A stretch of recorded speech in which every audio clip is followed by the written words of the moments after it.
I'd like you to meet Stephen Kavanagh, ladies and gentlemen. He has just flown in from London, England. Stephen, as you know, is the master of graphic linguistics we have been looking for to help us on this case and to round out our little group.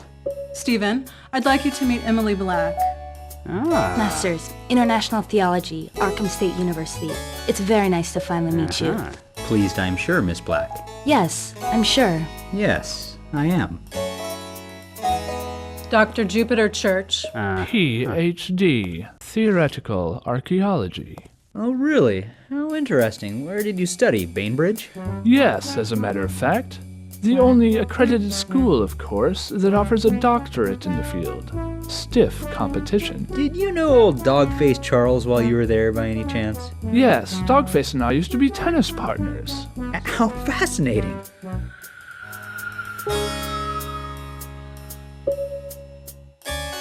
And what is your area of expertise, Miss Ward? Advanced Forbidden History, Blackfriars College, class of 1995. And Shannon Hampton, master and expert in ancient engineering. Quartermass Technical Institute, 1998. And this is Professor Foster Watson. Professor Watson? Hello. Professor Watson has a rare disorder, contracted from an alien space virus.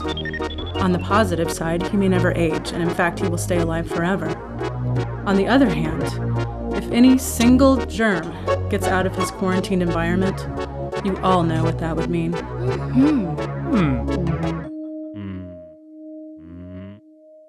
A race of immortals.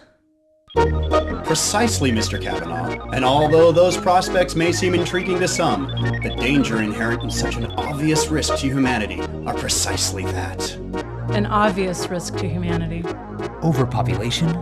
Food shortages. Wastelands of junk and garbage. Sterilization. Of course, the time may come when humanity can handle such an adventure, but at the moment all I can do is work here in my lab and try to discover a cure. I see. Further scientific explanation of the professor's condition. Feedback at the nucleotide level conditioned the professor's DNA to a self-repairing, infinitely replicating chemical firestorm. A quasi-Schrödinger cat eigenstate lockdown. But there are more pressing matters at hand. Excuse me, Professor, but what exactly is your profession when you're not busy keeping the human race from the disastrous reality of its immortal coil? I'm a scientist, Mr. Kavanagh. I've received my master's in the fascinating field of medical literature, specializing in prehistoric medical literature. I'm at the moment deciphering an ancient treatise on fibromyalgia, written in a curious cuneiform text found on metal tablets at the bottom of the Ganges. Is that so? Cuneiform is almost my second language. Well, we must trade notes sometime. At our earliest convenience, Professor. But there is one member you have not yet met, I believe. Ah, yes. Practically Professor Watson's only son. My pride and joy, Miss Ward. Art, could you come in here, please?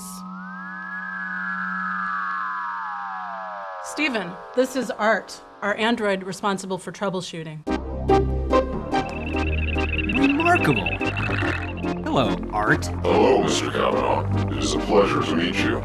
Does it feel pain? I don't feel pain as you do, Mr. Kavanagh. My sensory receptors are wired to receive a low threshold of discomfort for the survival of my bionic organism.